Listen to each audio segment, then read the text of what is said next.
Hello? Good. The first one is, why are you so mean? Why am I so mean? I'm lovely. I'm literally the nicest person I know. I don't know whether that says terrible things about my friends, but I'm literally the sweetest person I know. Well, I'm friends with Ben Shapiro, so that makes sense. As I said earlier, it's important not just to say what you believe and to talk about... I'm going to take this off, sorry. It's not just important to say about what you believe, but in times when it becomes socially and professionally dangerous to talk about facts, to say, for example, that campus rape culture is a preposterous lie. It is clearly nonsense that women on American campuses are being sexually assaulted at rates comparable to the Congo, where rape is used as a weapon of war. That's obviously nonsense. It doesn't stand up to the slightest bit of common sense. Nor does it stand up to scrutiny when you look into where these studies come from. It's crazy advocacy research.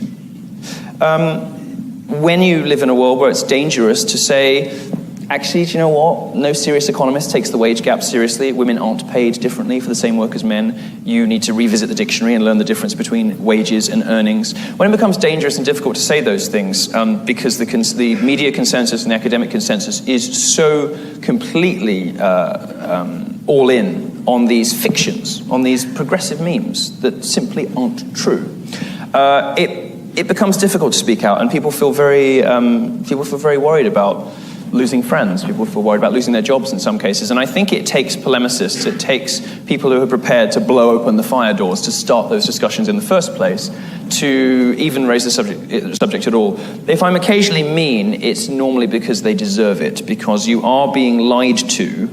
It's very difficult to say this without sounding like some sort of Alex Jones conspiracy theorist. But as somebody who's been worked in the press for many years, you are being lied to knowingly every day by journalists in the press and in the newspapers and on television. They know they're doing it. They do it anyway. They do it because the primary purpose of journalism has stopped being telling the truth, explaining the world as it really is, and has begun to become virtue signaling to their peers about what nice people they are. And this sort of narrative over fact type of journalism, this description of the world as it ought to be, or description of these scary worlds that don't exist, because they sort of tell an important story even if the facts aren't right. Well, these things damage the very people they're supposed to help. If you look at all of the rape reporting on campuses, for instance, well, every single one that I've ever heard of has turned out to be fake. UVA, Columbia, all of them. They've turned out to be frauds. Now, why does this happen? Because the journalists don't really care about the facts. They're not interested in evidence-based conclusions, in exposing wrongdoing. What they want to do is advertise to their colleagues that, rape is bad. Yeah, well, we know that. But the fact is that these things have been, the rates of these crimes have been plummeting for 30 years. And if liberal journalists are going to try to tell me that universities run by liberals are hotbeds of racism and sexism, maybe we need a change in the administration. Maybe it would be better if conservatives ran them for a while, because clearly it's not working under liberalism. Now, what can be challenging and confusing about some of this, is that everybody seems to believe this stuff everywhere you look. And there are some very miserable and depressing reasons for that. Intellectual inquiry, the purpose of which is to broaden horizons, not narrow them, seems to have been thrown out at a lot of universities and in a lot of, particularly in liberal arts colleges and particularly in non-science subjects.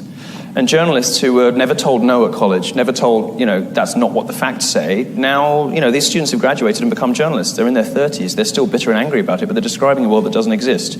We live in quite crazy times. We live in times where it's open season. You can say whatever you want about the straight white male of folklore. You can abuse them, you can call them terrible names, you can do awful things, and you won't get censure for this outright sexism. You will get applause.